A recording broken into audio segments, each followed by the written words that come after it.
bienvenue à vous dans cette veille de grand week-end prolongé. Donc, moi, on m'a demandé d'intervenir. En fait, je suis Thierry Brassac, je suis responsable du service culture scientifique de l'université de Montpellier. Donc, ma mission, c'est de faire un peu de l'export de sciences vers le grand public, en fait. Donc, on organise des bars des sciences, on crée des expos, on fait du travail sur le web. Et en fait, on est en lien avec la librairie Sorams pour différents projets. Et donc là, l'idée, c'était un peu de juste vous présenter un peu les deux personnes qui sont devant vous ce soir. Qu'est-ce que je voulais dire d'autre? Donc moi, je suis biologiste de formation, mais j'ai pas du tout travaillé sur cette thématique-là, si ce n'est qu'en DEA, j'ai travaillé avec des phages, en fait. Donc on leur faisait faire un peu on les utilisait un peu comme dans les laboratoires. Souvent, on aime bien avoir une bestiole et puis lui faire des trucs qu'elle n'a pas l'habitude de faire. Et voilà. C'est des phages. Alors des phages, Ouais. ça c'est juste le teaser en fait, parce que vous allez voir qu'on va je ne sais pas en fait, parce que c'est la première fois que je présente quelqu'un qui a écrit un roman. Comment on dit thriller en français? On dit quoi? Un thriller. Un thriller, allez, on dit un thriller, voilà.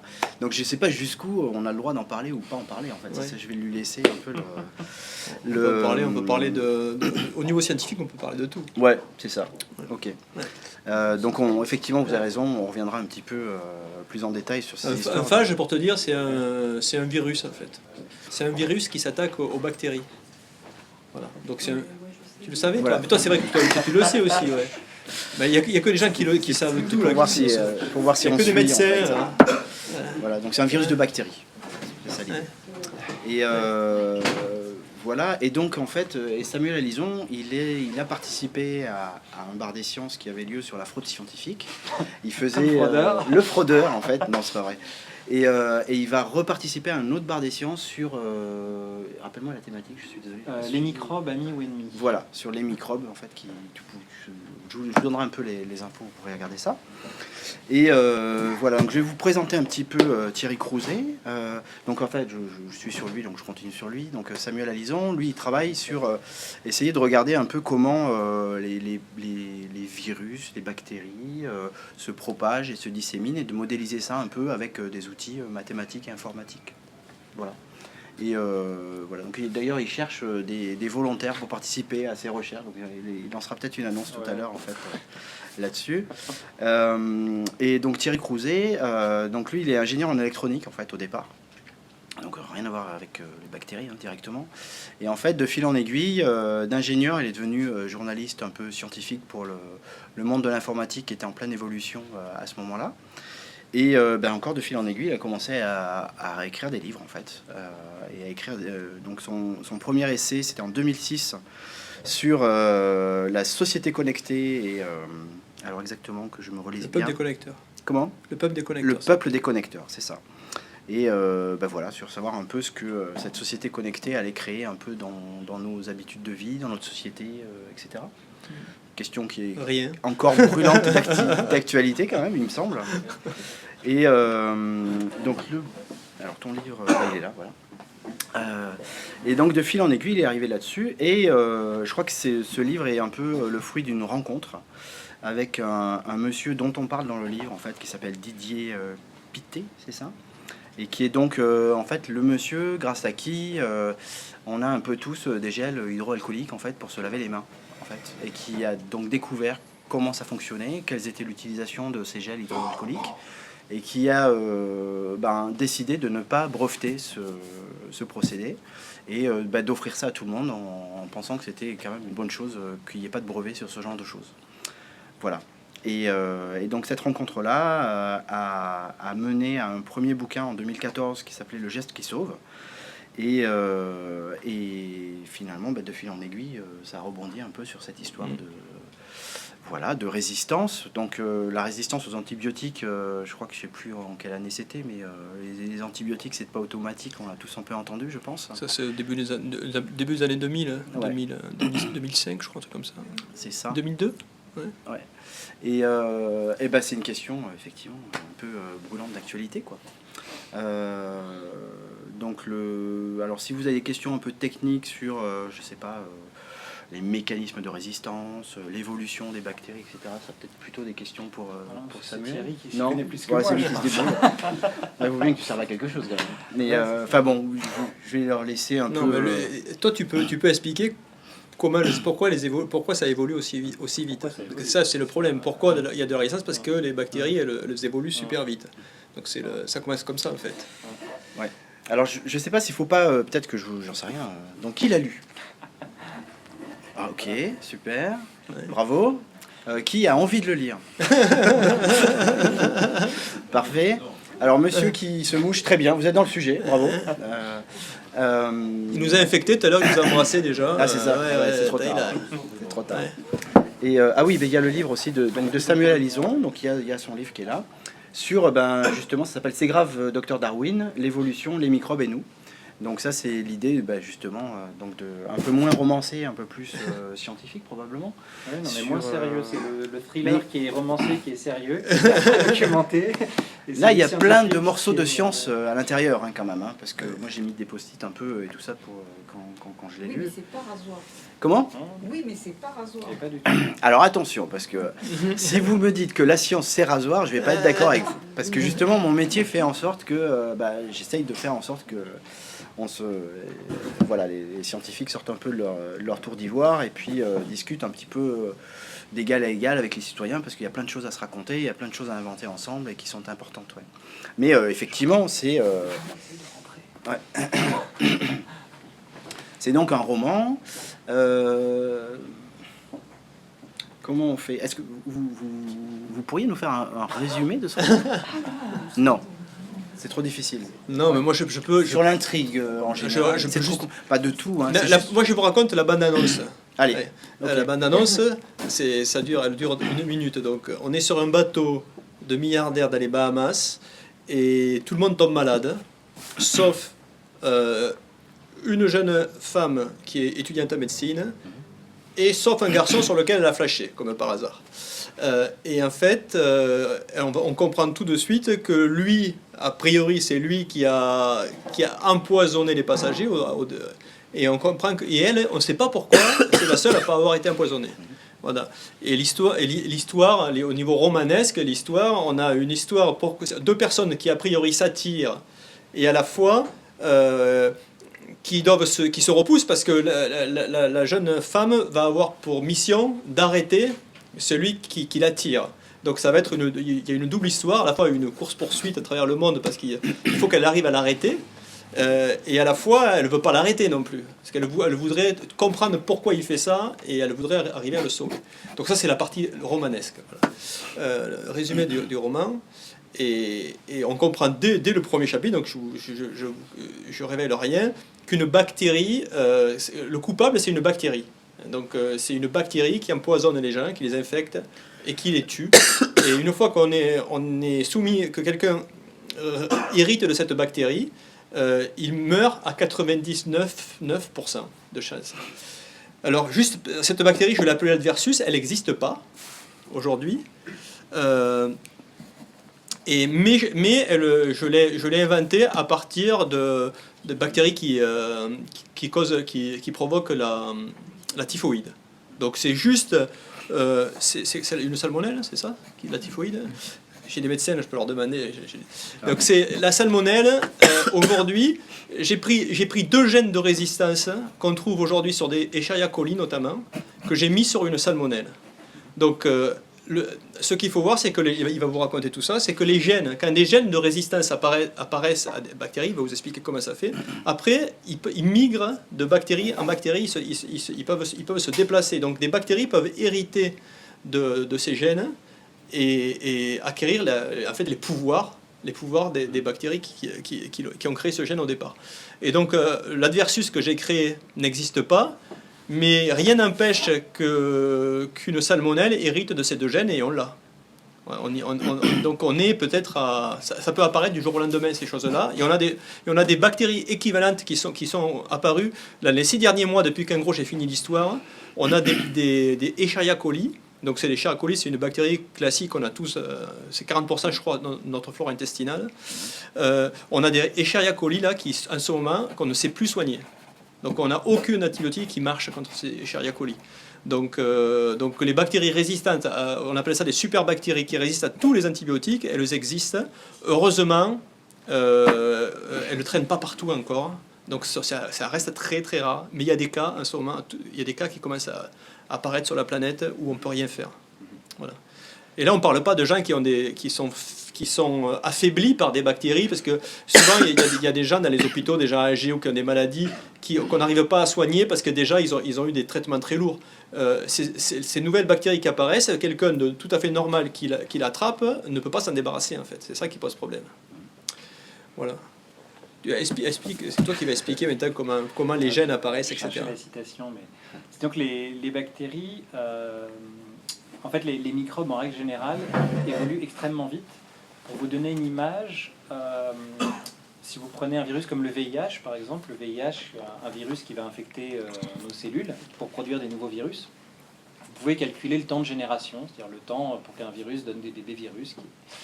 Et si vous comparez ça, vous comptez le nombre de générations chez une personne infectée pendant 20 ans, bah vous allez avoir autant de générations pendant 20 ans chez cette personne de VIH que d'Homo sapiens depuis l'apparition de l'homme moderne.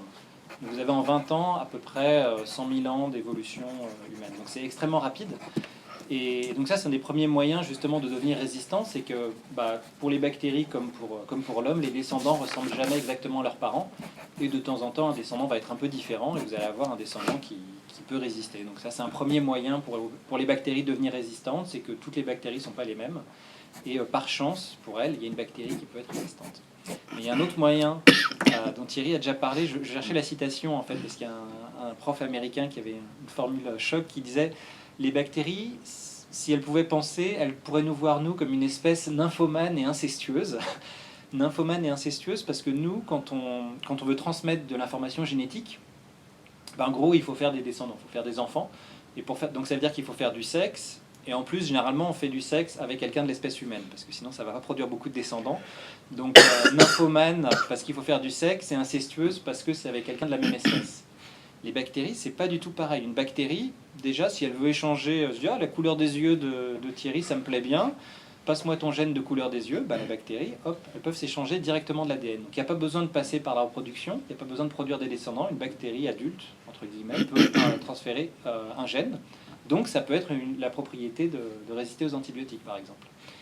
Et incestueuses, les bactéries, elles sont beaucoup moins incestueuses que nous parce qu'elles peuvent s'échanger ces gènes, ces informations entre espèces. Donc une colie pourra aller échanger des informations avec... je ne veux pas dire trop de bêtises, mais je pense qu'avec Pseudomonas, je ne me mouille pas trop. Les bactéries peuvent même récupérer de l'ADN qui traîne dans l'environnement. Elles peuvent récupérer des gènes. Ça s'était beaucoup mis en avant au moment des OGM.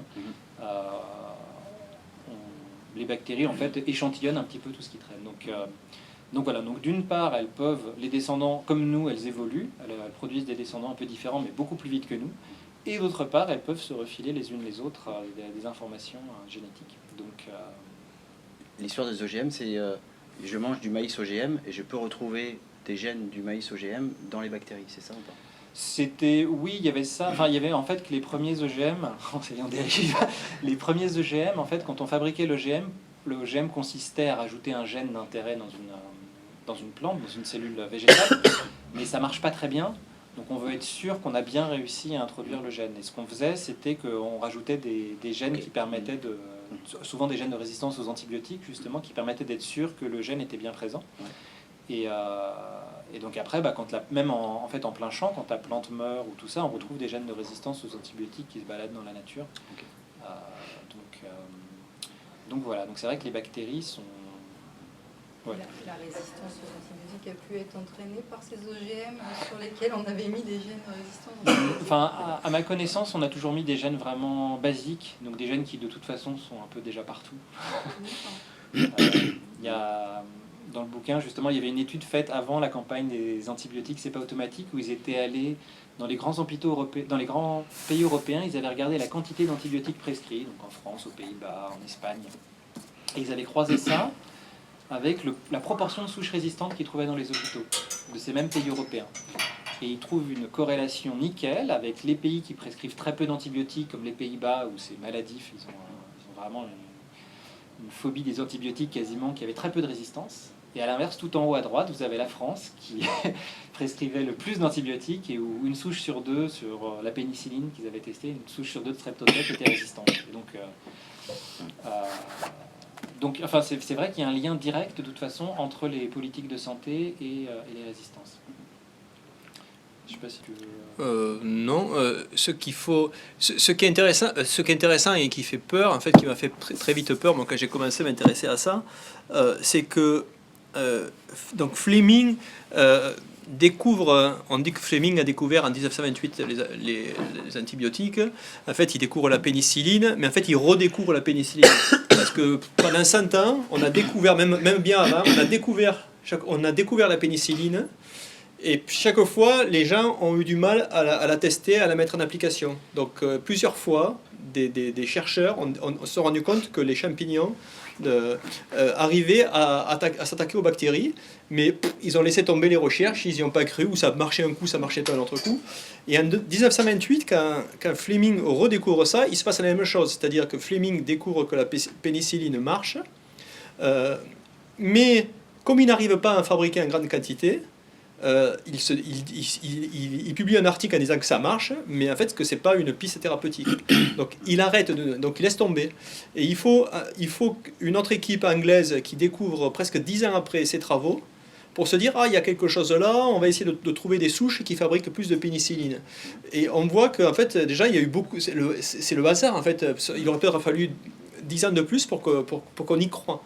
Donc c'est une découverte qui du jour au lendemain allait sauver un nombre faramineux de gens, mais pendant 100 ans, on a tourné autour.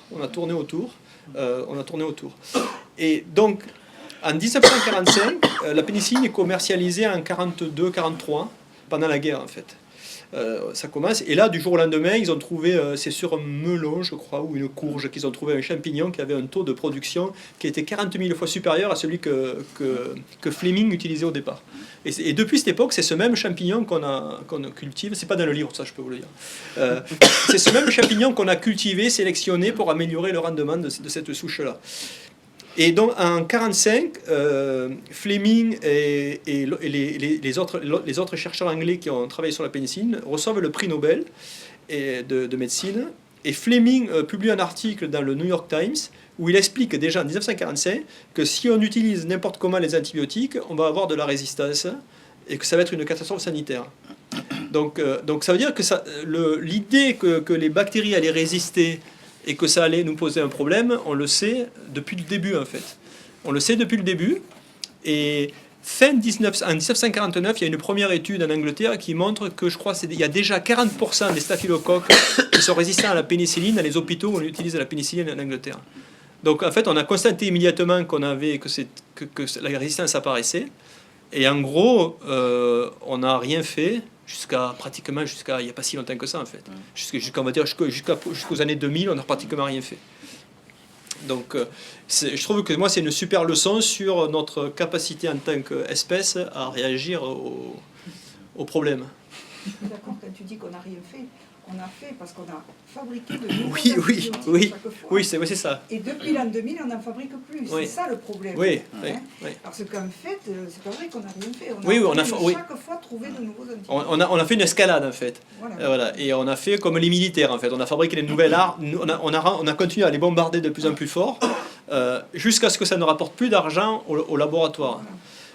Et pourquoi ça ne... En gros, je crois que les dernières nouvelles molécules, c'est 2002, la dernière famille qui est sortie. Alors, le bon espoir, c'est qu'il y a des choses qui arrivent a priori là. Et en fait, pourquoi ça ne rapporte pas d'argent? C'est parce que on a commencé à dire qu'il ne fallait pas utiliser les antibiotiques. Donc, on a dit que les nouveaux antibiotiques, il faut les garder dans des coffres forts et les utiliser que quand on a quelqu'un qu'on ne sait plus quoi faire pour le soigner. Donc si vous êtes un labo, en gros, on vous dit, si vous fabriquez un nouvel antibiotique, il ne faudra pas le vendre. Et donc pas gagner d'argent. Et comme les brevets c'est 20 ans plus 5 ans pour les médicaments, ça veut dire qu'il faut 10 ans pour le tester, voire 15 ans. Donc en gros, il faut pas dans 10 ans, tu vas avoir le droit de ne pas vendre un produit, et après il va être dans le domaine public. Donc il faut se mettre à la place des labos. pour eux, c'était pas du tout rentable. Donc ils ont progressivement presque tous arrêté. Il en a plus que sur les 8 gros, là, il y en a plus que 3, je crois, qui continuent à avoir des équipes qui travaillent sur les antibiotiques. Donc voilà comment on a aggravé la situation et où aujourd'hui on est dans une phase, c'est un peu comme les médecins, il manque de médecins parce qu'il y a le numerus clausus en France est trop bas, mais aussi on manque d'antibiotiques parce qu'on a arrêté d'aller chercher. Mais alors moi j'ai discuté avec tous ces gens et tous ils disent de toute façon c'est pas un problème parce que si on va trouver de nouvelles molécules, on va les introduire et 2 ans après on aura la résistance. Donc la solution n'est pas forcément de courir après les nouveaux antibiotiques. Il faut des nouveaux antibiotiques, mais il va falloir les garder en réserve. Donc c'est assez compliqué. Donc et du coup ça devient vite très politique. Parce que ça dépasse le cadre médical parce qu'il va falloir avoir ces antibiotiques. Voilà. Alors il y a une très belle chronologie en fait à la fin qui retrace vraiment cette historique-là des grandes découvertes et tout ça qui est vraiment un super outil en fait à utiliser. Et après on n'a pas parlé des militaires, mais fort heureusement les bactéries elles ont tellement tendance à muter et à résister, etc., que pour l'instant il n'y a jamais personne qui a essayé de faire, enfin que je sache, ou alors peut-être je me trompe, mais de mettre des mauvaises bactéries en se disant moi j'ai l'antidote en fait, parce qu'on sait que ça marche pas en fait. L'antidote il va pas avec les virus, ça a été fait. Ouais. L'épidémie de grippe russe dans Ouais. les années dite russe, qui est un retour du H1N1. En fait, c'est le H1N1 de 1918 sur lequel travaillait un labo dans l'URSS D'accord. qui s'est échappé. Ah mais ils n'avaient pas l'antidote. Ah non, ils n'avaient pas Ouais, l'antidote, c'est ça. ils ont merdé sur le coup. En fait avec le vivant c'est très compliqué de se dire j'ai une antidote qui va fonctionner longtemps. Le Quoi. problème de l'antidote, c'est que normalement l'antidote au sens vrai du terme, Oui. il permet de traiter ou d'arrêter quelque chose d'existant. Oui. Dans le virus, c'est la vaccination avant qui peut traiter. Ouais, c'est ça. Donc c'est pas un antidote au sens vrai. Ouais, ouais. C'est du préventif. Tout à fait. Ouais, tout à fait. Donc non mais je parlais de l'antibiotique peut être considéré comme un antidote en fait, mais c'est juste un antidote qui on ne sait pas pendant combien de temps il va durer, il va fonctionner quoi. Après, il y a une C'est-à-dire que- histoire, dans l'histoire, la guerre bactériologique est aussi vieille que la guerre quasiment. Hein. Ouais. Le fait de Ah ouais. jeter les cadavres infectés pendant les sièges. Oui, bien sûr. Oui, bien sûr. Ouais, dans l'eau et tout ça. Ouais. Voilà, ouais, je suis d'accord. Là, le coup du H1N1, on peut développer un petit peu.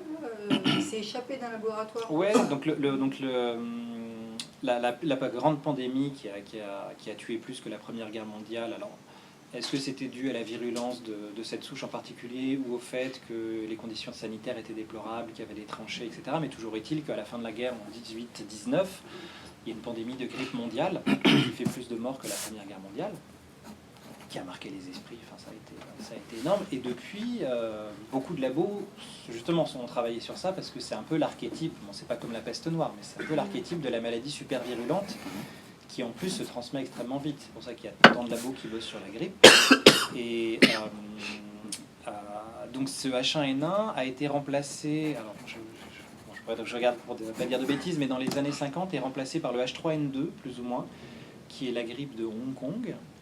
H3N2 qui a circulé, qui circule encore aujourd'hui je crois. Mais, donc le H1N1 disparaît plus ou moins, mais réapparaît dans les années 60 et très très proche de la souche de 1918, et ça arrive de la Russie. Et aujourd'hui, c'est à peu près avéré que c'était un labo qui travaillait sur cette souche-là et que le truc est sorti du labo. Et cette souche a circulé. Un accident, c'est un Oui, c'est un accident. Ah, Mais bon, après, c'était une grippe. En fait, c'est la grippe H1N1 qui a circulé jusqu'à la grippe porcine en 2009, qui là aussi était un H1N1, mais d'un nouveau genre, qui finalement a fait disparaître l'ancienne version qui recirculait depuis les labos. Et donc ça, c'est un des exemples, effectivement, peut-être des seuls exemples de pandémie, puisque ça a été sur plusieurs continents, qui étaient libérés par en labo. Parce que bon, après, il y a des bactéries qui ont été comme l'anthrax, voilà. Donc là, on a réussi à empoisonner un peu dans une version du livre, je racontais l'anthrax, c'est à l'époque de 9/11, en 2001, après les attentats, ils ont mis des courriers, c'est ça. des courriers avec... donc voilà, c'est le bacille du charbon, c'est ça, ouais. Et donc voilà, il y a eu 5 personnes qui sont mortes quand même. Donc ça veut dire que il y a eu 5 décès quand même. pour ce bacille, parce que alors c'est pareil, ça c'est une souche qu'ils avaient trouvée sur une vache, je sais plus, au Texas, qu'ils avaient cultivée, etc. Et ils ont trouvé, et c'est une version de la bactérie qui est super virulente, qu'ils ont gardée dans les labos, et toutes ces bactéries, ils les gardent. Ça c'est quand même étonnant. Ils les gardent, et voilà. Donc là c'était pareil, c'était une attaque terroriste. Quelqu'un qui avait accès au labo a pris les bactéries, les a mis un peu, voilà. Et donc, de toute façon, au jour d'aujourd'hui, il y a bien des frigos dans des laboratoires où il y a des bactéries qui résistent à tous les antibiotiques qu'on connaît. Oui. Je pense que ça existe. Donc on va espérer que ces frigos restent bien fermés. Oui. Bah là au CDC, ils ont retrouvé des échantillons de variole. Je discutais avec un collègue du CDC. Il y a un congélateur qui n'était pas listé. Pardon, le Center for Disease Control, qui est le grand centre de gestion des maladies infectieuses américain, et de fait aussi un peu mondial. Ils ont retrouvé un congélateur qui apparaissait sur aucun des plans en fait. Il était branché. Il était branché et à l'intérieur il y avait des échantillons de variole qui a priori est la seule maladie qu'on a réussi à éradiquer. Et ils disaient ah qu'est-ce qu'il y a là-dedans. Donc puis bon, l'Institut Pasteur a défrayé la chronique aussi récemment. Oui, Enfin plusieurs fois. Mais là il y a eu un transport hasardeux. Ah oui, c'est ça. Ils avaient aussi égaré des échantillons dans le métro. Je ne sais plus ce que c'était. Excusez-moi, juste pour préciser, en fait, c'est 1977 la grippe russe du H1N1 qui circulera jusqu'en 2009. Allez-y. Puisque vous corrigez, il n'y a aucun rapport avec la Première Guerre mondiale, alors c'est 1977. Non, là, ils travaillaient sur le virus de 1918. qui était congelé. En fait, le virus de 1918, on l'a retrouvé. Peut-être à tort, j'ai toujours cru que ça s'appelle la grippe espagnole en fait. Pendant La première, oui. Ouais. Alors ça s'appelle un peu à tort parce que ce serait plutôt parti de France, justement, des tranchées. Mais alors, après, c'est difficile de dire parce que bon, ils ne sont pas allés se vanter de travailler là-dessus. Mais ce qu'on pense, c'est que il y a beaucoup de chercheurs en fait qui ont essayé de retrouver ce virus de la grippe espagnole, en particulier en allant déterrer des cadavres enterrés au Groenland. Et en disant que des gens qui étaient morts de cette époque-là, enterrés dans des régions extrêmement froides, le virus aurait pu survivre. Donc ça, j'en parle un petit peu dans le bouquin. Ils ont essayé, ils en ont trouvé, ils ont réussi à récupérer le génome de ces virus. Et au final, on n'a pas réussi à expliquer à partir du génome pourquoi ce virus, en 1918, aurait été si virulent. Mais apparemment, ouais, alors, est-ce que c'est... Enfin, on ne sait pas d'où ils avaient récupéré les échantillons en Russie, quoi. Et j'ai participé à Genève le week-end dernier à un débat justement sur les armes, sur le bioterrorisme. Et Didier Pittet, donc le préfacier de mon bouquin, on lui a posé cette question sur les armes biologiques, etc. Il a dit que lui, franchement, il n'y croyait pas parce que c'est vraiment de la science-fiction, c'est vraiment quelque chose de thriller.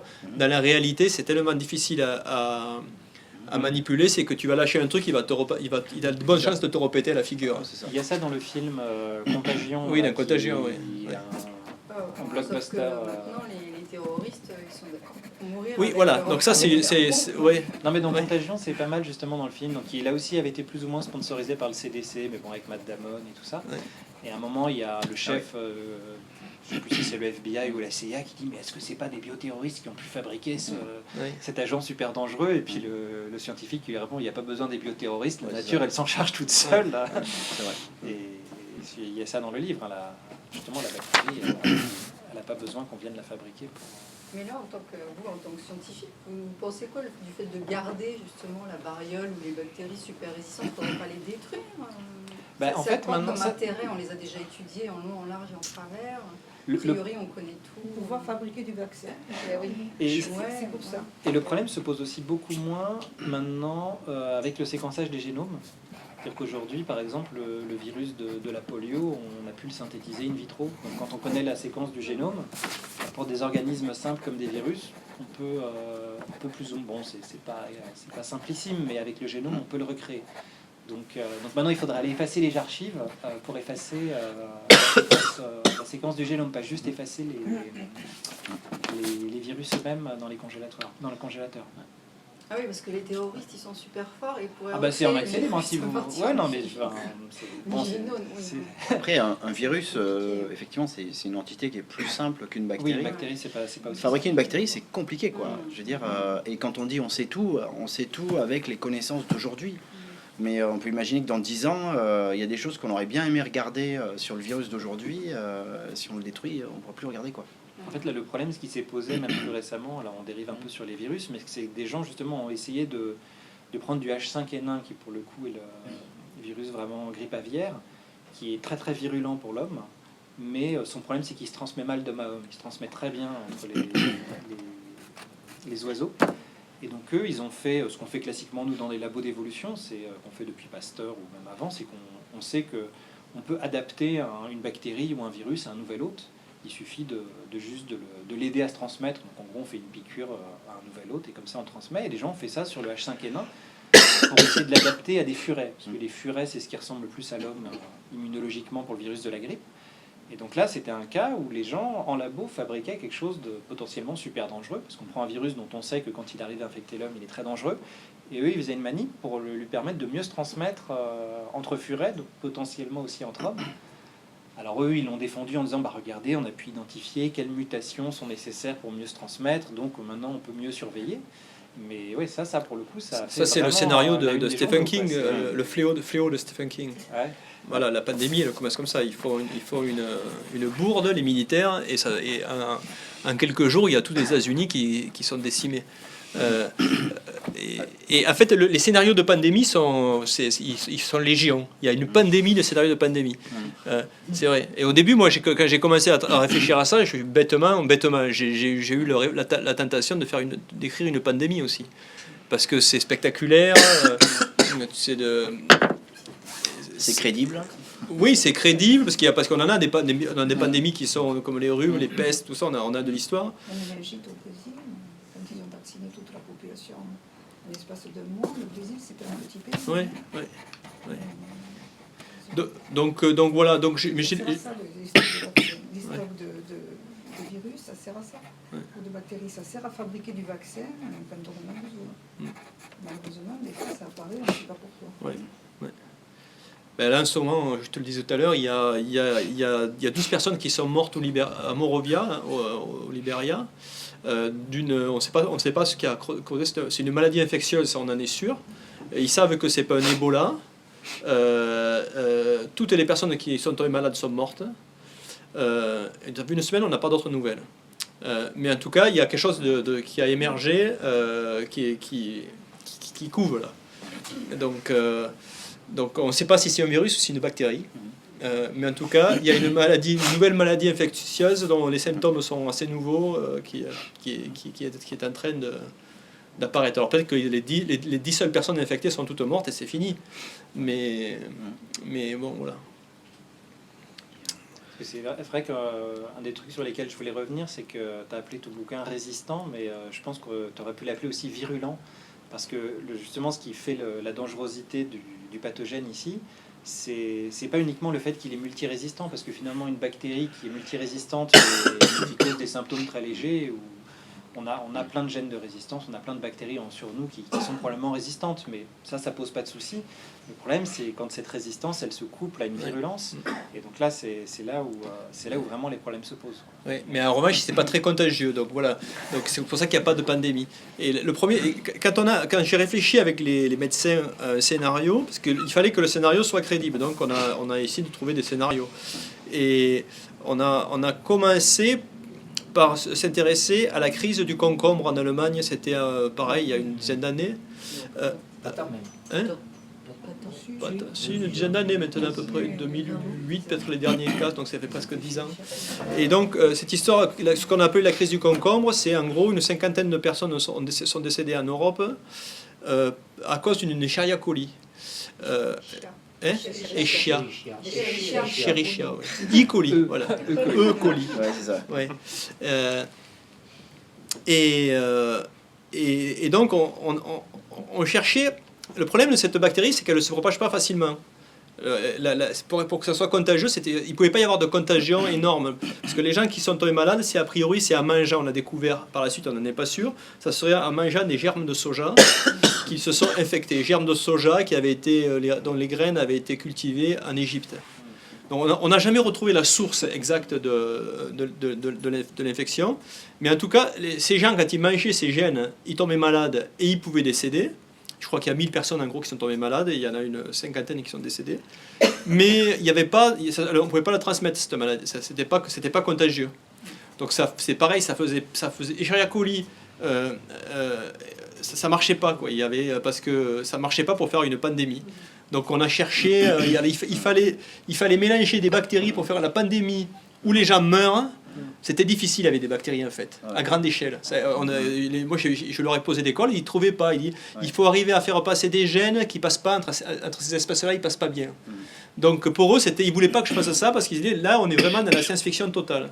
C'est-à-dire qu'on va être obligé d'inventer quelque chose qu'on n'a pas vu apparaître et qu'on n'est pas sûr de... voilà, c'était trop de la science-fiction. Donc j'ai fini par éliminer l'idée d'une pandémie. Et là, dans ton bouquin, le héros, enfin le méchant, hein, il contamine les gens, comment Mais ça, il faut que tu le lises. Il y a un truc. Non. Il y a un truc. Non. Mais effectivement, c'est ciblé. Oui, voilà, c'est ciblé. Voilà, en fait, il contrôle l'infection. Et je peux en dire un peu quand même. Je ne sais pas si je dois le dire, mais je m'inspire. Tu sais pas, je sais pas. Non, mais si je le dis, c'est pas grave. En fait, je me suis inspiré. J'ai eu l'idée de l'histoire en découvrant le cas qu'on appelle Mary Malone.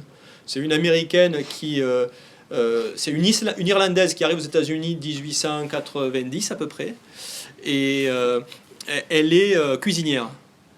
Donc, quand elle commence à travailler au début du XXe siècle dans des familles bourgeoises américaines, au bout de quelques jours, il y a des gens qui attrapent la typhoïde dans ces familles, et il y a certaines personnes qui meurent. Et donc, il a fallu 5 ans pour qu'un épidémiologiste finisse par comprendre que c'était elle qui infectait les gens. Et ce qui se passait, c'est qu'ils ont du mal à l'attraper.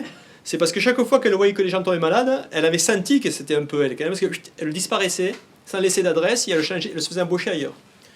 Donc, on a fini par l'attraper, elle refusait de faire des tests, de se faire examiner.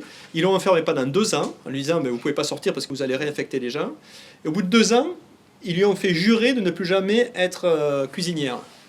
Donc, elle a fait blanchisseuse, mais au bout de 2 mois, elle a craqué, et elle s'est remise à faire la cuisine. Et de nouveau, elle a empoisonné les gens, et pareil, alors là, elle était super au point, elle partait chaque fois. C'était repris dans une série, ça. Cette histoire. En fait, c'est une histoire très connue. Moi, je l'ai vu dans une série sur ce médecin début du siècle. Oui. Ah oui, mais là, c'est la série, c'est un chirurgien, celui qui invente la chirurgie. Oui, j'ai vu ça. Mais bon, en tout cas, elle, voilà, c'est un cas connu au début du siècle, et elle retue des gens, en fait, et puis après, quand ils réussissent à la réattraper, ils l'ont internée jusqu'à sa mort. Elle est restée plus de 20 ans internée, parce que c'était... il aurait suffi qu'elle se lave les mains, en fait. Ça, c'est quand on... en fait, c'est ça, juste. Si elle s'était bien lavé les mains après être allée aux toilettes, il n'y aurait pas eu de problème. Donc voilà, moi, ma source d'inspiration, c'est ça. Donc c'est pas la même bactérie, c'est pour ça que c'est la typhoïde. Voilà. Mais la typhoïde, aujourd'hui, elle tue quand même toujours 200 000 personnes par an dans le monde. 200 000, c'est incroyable, c'est juste la typhoïde. Et dans les pays comme Haïti, où elle est très forte, le taux de résistance est faramineux. Donc ils sont obligés chaque fois de monter avec des antibiotiques de plus en plus puissants pour lutter contre la typhoïde. Et là, ils sont presque à la rupture sur la typhoïde. Parce que dans ces pays-là, les conditions sanitaires sont déplorables, et il y a des gènes de résistance qui imprègnent la société plus qu'ici, encore plus que chez nous. J'évoquais tout à l'heure la réticence des labos à travailler sur les nouveaux antibiotiques, à l'obsolescence programmée. Ça apparaît dans ton roman? Oui, c'est pas. J'ai traité autant du point de vue politique que du point de vue strictement médical, parce que les deux problèmes sont complètement liés. Politique, économique aussi, oui. Et ce dont je parle dans le livre, et c'est important aussi, c'est que on a plein de lueurs d'espoir. On a parlé des phages tout à l'heure. Donc il y a des pistes pour s'en sortir. Donc il y a plein de pistes. Il y a des pistes où on fait de la manipulation génétique, il y a des pistes où c'est des phages, il y a des pistes où c'est des peptides, donc c'est des molécules, des molécules chimiques qui vont détruire genre, les parois des bactéries. Voilà. Moi je suis... Non, c'est... Oui, on sait pas, mais attends, c'est les pistes, je dis bien. Non, c'est des pistes, mais c'est sur ce côté, justement, on en parlait un petit peu tout à l'heure, où toi tu disais la course. Oui. Et c'est vrai que jusque-là, la course, c'était pas vraiment ce qu'on appelle une course aux armements, parce que c'était un peu un jeu à somme nulle, en fait. C'est-à-dire, on développe un nouvel antibiotique, les bactéries deviennent résistantes, donc on développe un nouvel antibiotique. Donc, bon, et puis au final, on reste un peu au même point. Enfin, non, on reste pas au même point, parce que on a peut-être oublié de le dire, mais c'est vrai que si on avait fait ce débat il y a 100 ans, il y aura une personne sur deux dans la salle qui ne serait pas là aujourd'hui. C'est les antibiotiques et les vaccins qui ont vraiment permis de changer la donne. Mais les peptides antimicrobiens, justement, changent une chose assez fondamentale, je pense, parce que bon, là, on est vraiment dans la science-fiction, mais donc c'est des petits peptides qui ont des propriétés antibiotiques, qui tuent les bactéries. Mais la grosse différence avec les antibiotiques classiques, c'est que les antibiotiques classiques ne sont produits que par des champignons ou des bactéries. En fait, les antibiotiques sont produits dans la nature, les bactéries utilisent ça entre elles. Le monde bactérien, c'est un monde extrêmement violent, elles se tuent, Et ces peptides antimicrobiens, en revanche, qui ont été découverts, ça a pris son essor dans les années 2000, sont produits dans quasiment tout le règne animal. On en trouve chez les insectes, mais on en trouve aussi chez nous. Ça fait partie de notre système immunitaire. C'est un peu notre première ligne de réponse du système immunitaire. Au niveau des muqueuses, par exemple intestinales, dès qu'une bactérie s'aventure un peu trop loin vers l'intérieur de notre corps, le système immunitaire, lui, balance ses peptides antimicrobiens.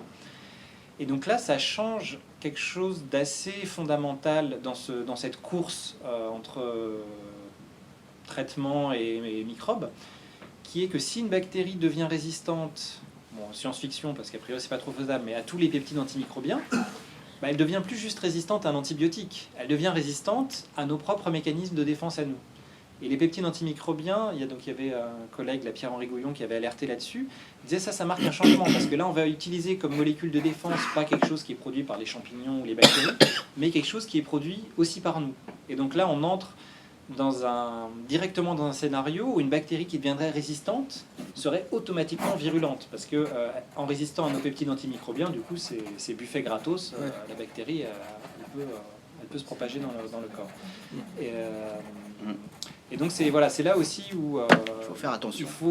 Il faut tirer les leçons du passé sur les échecs sur la résistance aux antibiotiques. Tu disais Fleming qui en parle dans son discours de prix Nobel en 1946, mais en fait la première description dans un papier scientifique de résistance à la pénicilline, c'est 1942, c'est avant même l'utilisation de masse, il y a une description d'un cas. Mais voilà, il y avait cette logique que c'est pas grave, on en trouvera des nouveaux, et on a reporté le problème, quoi. Ça c'est un aspect qui est, le côté, avec les labos pharmaceutiques et plus généralement tout le côté social, et la partie en Italie, ça j'ai vraiment adoré. Je sais pas si on peut, mais sur les césariennes en Italie, il y a plein d'aspects justement qui montrent que pourquoi on a eu ce problème pourquoi on a ce problème de résistance aux antibiotiques, que c'est pas finalement juste que les gens veulent pas prévoir et que les gens voulaient pas écouter Fleming, c'est qu'il y a quand même des luttes, des conflits d'intérêts derrière, que pour être extrêmement cynique, les antibiotiques jusqu'alors c'était pas mal, parce que il fallait 10 à 20 ans pour qu'il y ait de la résistance, et ça correspondait-il à l'expiration du brevet. Donc on vend les antibiotiques, et puis quand le brevet expire, de toute façon il y a des résistances, donc voilà, ça participe d'une logique aussi. Si on veut rebondir sur l'économie, on parle aussi dans le livre du fait qu'en fait, quand vous élevez du bétail, ou des poules, etc., si vous leur donnez, même s'ils sont pas malades, vous leur donnez des antibiotiques, ils vont grandir plus vite. Parce qu'en fait, globalement, il va y avoir un peu moins de... je sais pas comment ça marche au niveau de... Il y a un peu moins de la nourriture qui va passer dans les bactéries, et un peu plus qui va passer pour fabriquer de la viande, en fait. Ouais, en gros, c'est ça. Ouais. C'est un peu une... On sait pas trop comment ça marche, mais en tout cas, le résultat est là. Donc ça veut dire que vous avez des animaux qui ne sont pas malades, vous leur donnez des antibiotiques, ils vont grossir plus vite. Donc ça, économiquement, c'est quand même un peu super intéressant, quoi. Sauf quand on se rend compte que l'antibiotique qu'on donne aux animaux qui servaient un peu, ils coûtaient pas trop cher et tout, on donnait ça, on mettait ça dans la nourriture, machin et tout ça. Et puis des fois, il est arrivé, ça, si je me trompe pas, que c'était un antibiotique, en fait, on s'est rendu compte que ça aurait été bien qu'on puisse l'utiliser pour nous, parce que vu qu'il n'avait pas été trop utilisé chez l'homme... c'est la colistine notamment, C'était, je sais plus, la comicine colistine peut-être ou... Non, la colistine, ouais. La colistine, parce ouais, qu'il y a elle a beaucoup été- d'effets ouais. secondaires chez l'homme. c'était Et la colistine voilà, donc ça veut dire qu'on avait déjà utilisé cet antibiotique qui avait créé de la résistance, donc les bactéries résistantes existaient, et on aurait bien aimé l'utiliser un peu comme l'arme de la dernière chance pour nous en fait. Et là, vous imaginez les lobbies économiques qu'il y a sur le... Alors, j'imagine qu'au jour d'aujourd'hui, en France, on peut pas faire ça, si. Non, l'Union européenne l'a interdit. C'est ça. Ouais. Mais il y a plein de pays où c'est encore possible. La date de quoi. l'interdiction, c'est quoi? C'est 99. ouais, 99. Ouais. C'est ça. C'est 10 ans plus tôt pour la Suède. puis, Ou le Danemark, je crois. Le Danemark, ouais, enfin, il y a un pays nordique. Ouais, qui c'est était la Suède, je précurseur, crois. ouais, Ouais. qui était précurseur. Ils ont en 86, ils ont arrêté, et l'Europe a mis plus de 10 ans pour arrêter. C'est ça. Mais c'est pareil, je le raconte tout ça. C'est déguisé quand même.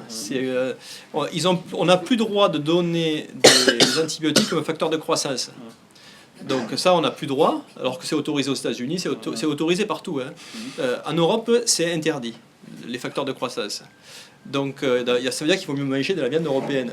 Mais en revanche, ils ont le droit de soigner les animaux malades. D'accord. Ils sont très malades. Voilà. Et ils font ce qu'ils appellent de la prophylaxie, c'est-à-dire qu'ils donnent plus des facteurs de croissance, mais comme les animaux ils se touchent là, ils sont dans des conditions sanitaires déplorables, ici ils vont tomber malades les pauvres. Donc on leur fait des traitements antibiotiques préventifs. Ah, c'est ça, ouais. Donc on a intérêt les facteurs, donc ils donnent ils font de la prophylaxie, donc ils donnent des traitements anticipés. Et moi ce que j'ai découvert quand j'ai découvert ça, je me suis dit je crois que c'est toi qui m'avais posé la question, Ariane, ou je sais plus, quelqu'un m'a posé la question, mais qu'est-ce que je fais moi? Qu'est-ce que je mange? Quelqu'un m'a demandé, quelqu'un qui a lu le bouquin m'a dit, mais qu'est-ce que je mange? Comment je fais si je sais qu'il y a des antibiotiques dans la viande? Et je me suis dit, merde, je me suis dit, tu vas acheter du bio. Puis je me dis, je suis allé quand même lire les normes bio, et là j'ai découvert que sur le label AB, ils ont droit à 3 traitements par an. 3 traitements par an, et notamment, s'ils les mettent quand ils sont tout jeunes, le facteur de croissance est beaucoup plus efficace, ça marche mieux. Donc en fait, les labels bio, le label AB ne nous garantit pas. Donc la seule façon qui nous garantit, c'est de connaître en fait le paysan et d'être sûr que s'il a un animal qui est malade, qu'il le laisse éventuellement mourir. Et qu'il Non, il le soigne, mais il ne part pas là-bas. voilà, il le vend pas, Il voilà. Oui, qu'il le vend pas, mais oui, il peut pas le vendre, il peut même pas le garder en théorie, parce que Après, il y a un délai d'attente, ça dépend de le problème, oui, voilà. Après, c'est là, La vétérinaire, là, il y a une vétérinaire. Oui, c'est ça. Intéressant, c'est qu'en Espagne, ils ont retrouvé des gènes de résistance chez À les la, enfants. oui, à la colistine, ouais, alors qu'ils n'en prennent pas. C'est le poulet, c'est via le poulet que ça se transmet. Et en fait, ce qui se passe, c'est que pour les animaux, les normes sanitaires partout dans le monde, je crois que c'est 10 jours. Avant l'abattage, pendant 10 jours, on n'a pas le droit de leur donner les antibiotiques. Ce qui, en théorie, évacue tous les antibiotiques de l'organisme. Donc en fait, il n'y a pas d'antibiotiques dans la viande. Mais s'il y a des bactéries résistantes avec des gènes de résistance dans la viande, en revanche, on peut manger. Là, on parle des bactéries, Voilà. des antibiotiques. Oui, donc c'est pas l'antibio. Enfin, le problème, c'est pas l'antibio qu'on va manger. On va récupérer les gènes de résistance en mangeant la viande. Et c'est là que ça devient pervers. C'est pour ça, ce que dit Isabelle, c'est pour ça qu'en Espagne, la colistine n'est jamais donnée aux enfants, puisque c'est vraiment une antibiotique de dernier recours. Donc, tous les gamins pratiquement espagnols ont des gènes de résistance à la colistine alors qu'ils prennent jamais de colistine. Donc il faut forcément que ces gènes soient passés par quelque part. Et en fait, on sait que les poulets espagnols ont été gavés à la colistine. Donc c'est par là que les gènes de résistance sont passés. Donc voilà, alors ce qui se passe, mais aux États-Unis, en Australie, etc., quand on lit les articles, c'est assez effrayant, parce que les agriculteurs, ils disent non, c'est pas vrai qu'il y a transmission. Et il y a même des scientifiques qui vont signer des articles, c'est pas vrai qu'il y a des transmissions des animaux aux hommes. Ils savent très bien qu'il y a de la résistance sur leurs animaux. Chaque fois qu'il y a des paysans qui meurent, parce qu'ils récupèrent des bactéries résistantes, c'est assez classique, il y en a dans tous les cas. Et chaque fois, on trouve des prétextes, des histoires pour dire non, ça se transmet pas de l'homme, c'est pas vrai, ça peut pas sauter. Alors qu'on a maintenant plus. Moi, je donne plein d'exemples, mais j'aurais pu en donner faire un livre que sur la transmission. On est sûr que les gènes de résistance passent en mangeant des aliments. Et même si on fait cuire, etc., ça passe quand même. Donc en fait, c'est très flippant sur la chaîne alimentaire. En plus, moi, un truc que j'ai appris, mais ça c'est après qu'on ait discuté, j'ai appris ça récemment d'un ancien étudiant à moi qui bosse au ministère de l'Agriculture, en fait, les antibiotiques sont utilisés en phytosanitaire pour soigner les plantes. Ah oui, je l'ai mis dans le livre. Si, dans le bouquin, je l'ai dans le bouquin. C'est de la viande, mais si on mange les légumes... Ah non, mais c'est pareil sur les légumes, rassurez-vous, c'est pas que le... parce qu'il y a le feu bactérien. Ça ne rassure pas. Non. Sur le feu bactérien, ils arrosent les vergers d'antibiotiques. Donc, yes. Le végétarisme, c'est juste pour le bien-être animal. Et voilà, c'est pas pour sauver sa peau, le végétarisme, parce qu'en fait, voilà, donc c'est... Alors on peut trouver, parce qu'ils ont fait des analyses sur des vergers bio, et en fait, même les vergers bio, ils réussissaient à récupérer des chaînes de résistance qui traînaient à côté. Donc voilà, donc le problème est là, c'est un peu le bazar. C'est un peu le bazar. Reviens sur l'espoir. Attends. Ah oui, est-ce que l'écrivain a trouvé la solution? Vas-y. Tu termines sur l'espoir. Puisque tout en fait est basé sur la transmission, alors, soit par les virus, les bactéries, de personne à personne, par le fait d'ingérer les aliments. Combien de temps il faudrait, si j'ai bien compris les systèmes, combien de temps il faudrait pour qu'une personne non résistante à certains microbes devienne soi-même résistant en étant en train de côtoyer une population comme en Espagne par exemple, qui est entourée d'autres personnes qui sont déjà résistantes, puisqu'en fait on partage nos virus, nos bactéries, etc. Donc c'est le patrimoine génétique qui est transmis d'une personne à une autre par le biais des virus et des bactéries. Est-ce que la personne qui de toute façon n'ingérera jamais d'aliments contaminés ne sera pas contaminée par le simple fait de partager les bactéries et les virus, par les éternuements, etc. Ouais, on a des exemples comme ça. On a trouvé déjà en Amazonie, je ne me rappelle plus le nom de la tribu, quand on l'a découverte, elle n'avait aucun contact avec vraiment purement amazonienne, qui n'avait jamais eu de contact avec la civilisation. Donc il y a un hélicoptère qui par hasard les a vus. Et quand ils les ont découverts, ils se sont dit tout de suite on va faire des études pour voir justement. Et ils sont allés les étudier, ils étaient bourrés de gènes de résistance. Donc ce qu'il faut voir, c'est que en fait, les gènes de résistance sont là, on en trouve dans des momies égyptiennes. Donc il y a toujours eu des bactéries, et il y a toujours eu des gènes de résistance. Donc ça, c'est... Le gène de résistance, il est normal. Enfin, on va prendre des bactéries enfin, indépendamment, pas à côté d'une ferme où on en met plein, mais même des bactéries qu'on a retrouvées piégées dans la glace et tout ça, qui étaient là il y a des millions d'années, on trouve ces gènes de résistance, parce que les bactéries, ça fait partie de leur quotidien de produire des antibiotiques pour tuer d'autres bactéries. Il y en a qui font un peu le parallèle avec de la prédation, quoi. La bactérie va produire des antibiotiques, tuer toutes les bactéries autour, puis après les manger.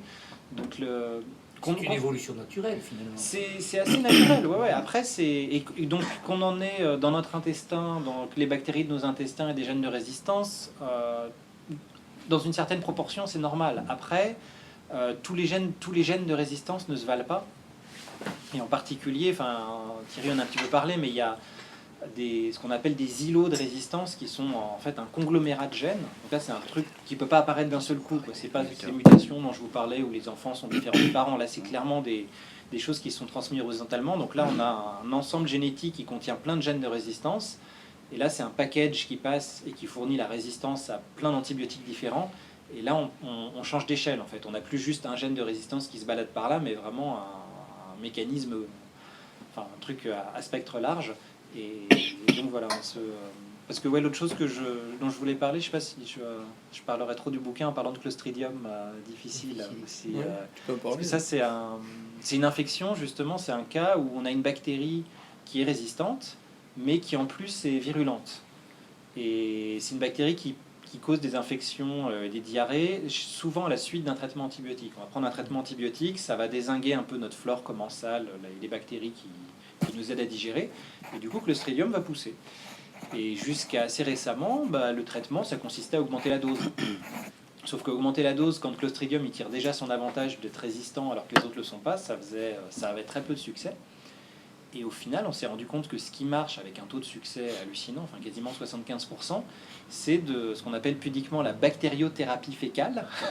En gros, c'est la transplantation fécale. C'est on prend le caca de quelqu'un qui est en bonne santé et on le nettoie, et on va l'ingérer par voie orale et anale à la personne malade. Donc on réensemence finalement l'intestin, et ça marche super bien.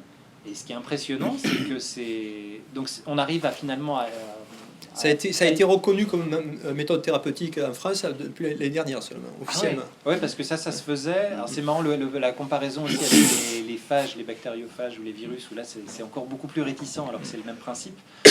maintenant, dans les labos, en fait, avant de faire cette transplantation, ils vont vérifier que le caca du donneur, il n'y a pas de virus typique. Oui, voilà, ça, mais on peut pas tout vérifier, quoi. On vérifie les pathogènes classiques. Et moi, ce que je trouve fascinant, c'est qu'il y a des milliers d'équipes qui travaillent là-dessus dans le monde, parce que c'est un problème de santé publique assez important, et surtout parce que la plupart des gens sont pas très enthousiastes à l'idée de manger le caca de quelqu'un d'autre pour se guérir. Donc il y a des enjeux financiers assez importants pour trouver la bactérie qui permet de guérir, ou la molécule. Et à ce jour, on n'arrive pas à isoler une bactérie qui permet de guérir l'infection à Clostridium. C'est vraiment, on a besoin de la communauté dans son entier. Et on ne sait pas pourquoi. On sait que ça marche quand on prend toutes ces bactéries, mais il y en a tellement qu'on ne sait pas quelles espèces sont importantes. Et du coup, moi je viens plus des côtés de la biodiversité, de l'évolution. Et je trouve ça assez intéressant comme enseignement, qui est que on a besoin de cette biodiversité finalement pour l'utiliser. Enfin, sur le côté un peu optimiste, c'est qu'on peut domestiquer finalement les microbes pour lutter contre les infections. Donc sans passer par un antibiotique ou un traitement, mais plus utiliser la biodiversité bactérienne pour lutter contre les infections. Ouais. Oui. J'aurais une question pour tous les trois. Allez-y. Quel est pour vous, chacun, l'intérêt de la fiction sur la vulgarisation scientifique, dans le domaine de la vulgarisation scientifique? Est-ce que vous y voyez chacun une valeur ajoutée par rapport à un article scientifique dans une revue grand public ou un livre de pure vulgarisation? En fait, moi, je peux répondre pourquoi je l'ai fait. Par exemple, si on prend sur ce problème des antibiotiques, il y a quelques essais qui existent. Dans tous les pays du monde, il y a des essais. Mais en fait, personne ne les lit. Il n'y a que les spécialistes qui les lisent. Et donc ça, c'est pour les essais qui ont été écrits qui sont super bien. En général, il y a tout dedans. L'autre chose, c'est les articles. Quand tu lis un article, tu peux comprendre que c'est tu peux comprendre un résumé, dont on a discuté là, par exemple. Tu peux avoir les grandes lignes, savoir quel est le problème. Mais je pense que la fiction, c'est elle qui va permettre d'ancrer les choses et de les faire rentrer, de les faire ressentir. Donc je pense que et surtout si c'est un polar, un thriller, c'est une forme qui permet de faire passer des choses, de les faire ressentir. Et je pense que comme ça, même de façon irrationnelle, je pense qu'on peut arriver à faire ressentir des choses qui, par la seule raison, ne passeraient pas. Voilà. Et il y a une nana qui a écrit, une chercheuse de la Sorbonne qui a écrit un article sur le bouquin, qui est vraiment le seul vraiment article qui m'a intéressé, qui a été écrit pour le moment. Elle est spécialiste dans l'utilisation de la fiction pour la vulgarisation scientifique. Ah oui. Elle a travaillé à la Sorbonne et elle a écrit un article où elle explique qu'aux États-Unis, les séries comme Grey's Anatomy, etc., ils font des réunions avec le gouvernement, avec le ministère de la Santé américain, pour définir des épisodes de vulgarisation. Donc ils font de la prévention sur les cancers, donc ils fabriquent des épisodes spécialement pour faire de la vulgarisation, pour faire passer les idées. Hein? De l'information. Oui, c'est de l'information, c'est plus que ça, c'est de la prise de conscience. Ils veulent faire prendre conscience. Donc c'est plus de l'information. On est vraiment dans la prise de conscience. Parce que là, un article scientifique, un essai, c'est de l'information, ou une campagne publicitaire. Là, ils veulent essayer que les gens prennent conscience. Et donc, chez eux, elle explique que c'est commun aux États-Unis de faire ça, qu'il y a des gens qui écrivent des bouquins, etc., et que chez nous, ça ne se fait pas. Donc, moi, elle dit, pour elle, c'est l'une des premières fois qu'en France, on a vraiment une démarche à la fois de faire passer par la fiction quelque chose qui serait de l'ordre de la prise de conscience. On avait le docteur Sylvestre en France, quand même. Je sais pas qui c'est le docteur Sylvestre. Non, je rigole. C'est une vieille série avec un médecin qui avait des trucs quand même. Il semble me souvenir qu'il traitait quand même différents. Peut-être. Voilà. Elle le parlait par rapport au livre, mais elle disait qu'aux États-Unis en ce moment, c'est vraiment très conscient. C'est vraiment, ils font ça à tout moment. À toi? Moi, je dirais que le thriller est vachement mieux. Hein. Comme on dit souvent, moi, c'est le genre de livre que j'aurais aimé écrire. Hein, si j'avais les capacités et le temps. C'est parce que je suis flemmard. Quand on est chercheur, c'est vrai que c'est plus facile de compiler les choses. Mais ça... Non, et puis encore une fois, au niveau scientifique, le bouquin de Thierry est parfait. Moi, je me souviens quand la première version que tu m'avais fait lire, c'est le côté un peu hautain des scientifiques. Je vais lui trouver 2-3 exemples pour lui en mettre plein la vue. Puis à chaque fois, je disais, ah bah non, bah c'est dans ce chapitre. Ah bah non, c'est là. Ah mais ça, je savais pas. Et non, c'est vraiment... Pour moi, c'est ça qu'il faudrait faire. Mais c'est juste que je pense que Thierry, il y a passé des jours et des nuits. Et que c'est un métier. Il faut beaucoup de talent pour arriver à faire ça. Parce que c'est vrai que sur le plan scientifique, c'est extrêmement intéressant. Mais les gens qui le lisent, ils n'ont pas l'impression de lire du scientifique. Et c'est pour arriver à mettre tout ce qu'il a mis dans le livre, enfin moi je suis scientifique, donc je suis très admirative parce que c'est très talentueux. Il est arrivé à faire, à mettre des tas de notions qui sont abordables finalement par pratiquement tout le monde. Alors les gens comprendront leur niveau, il y en a qui comprendront pas tout. Mais c'est un tour de force. Et alors, ne parlons pas du fait que... Parce que là, on parle de tout sauf du livre.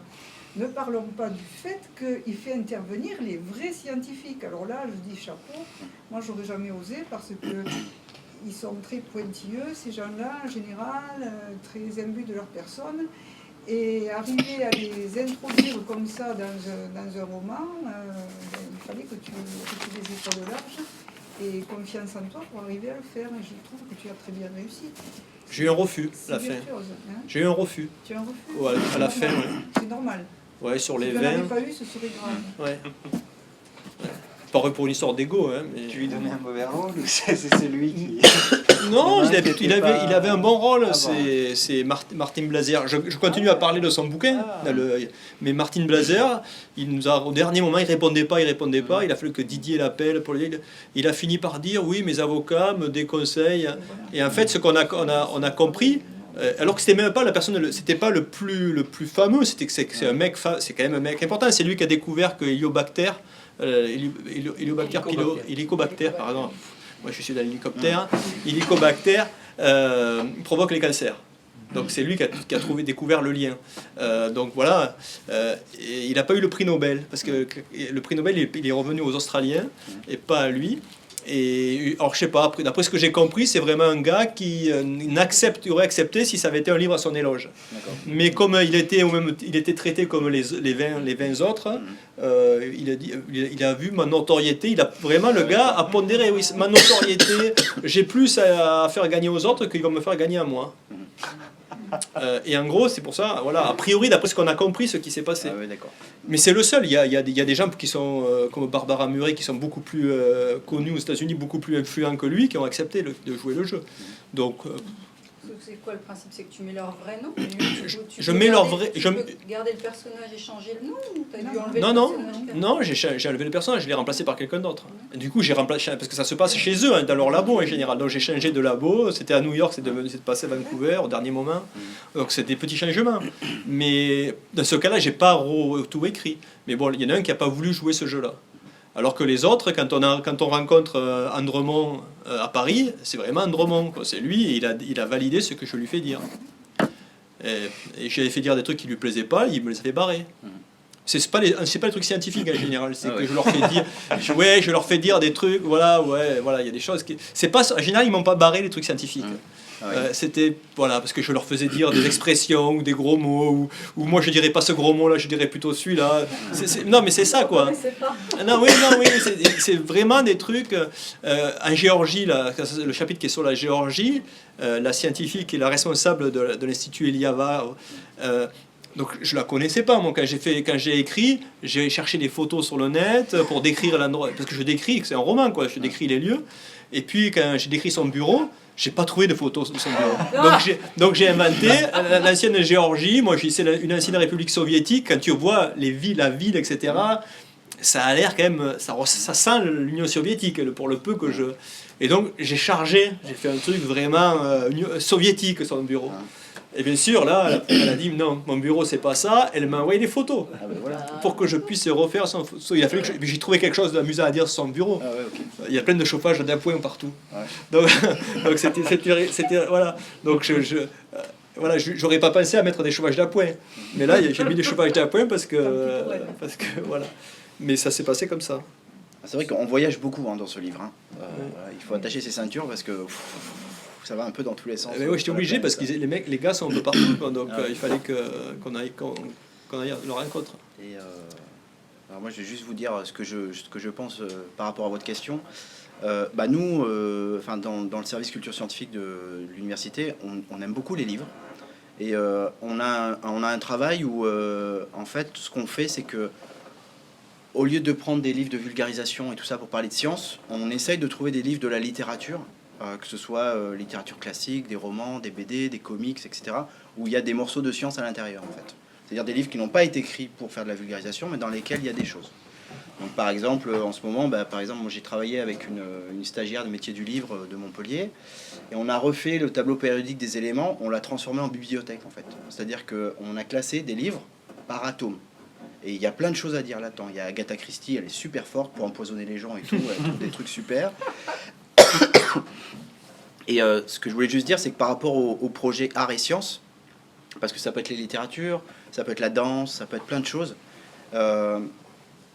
Moi, dans ce que j'ai vu, il y a beaucoup de choses où, en fait, c'est comme un peu une mayonnaise ou un mariage. Des fois, ça marche pas.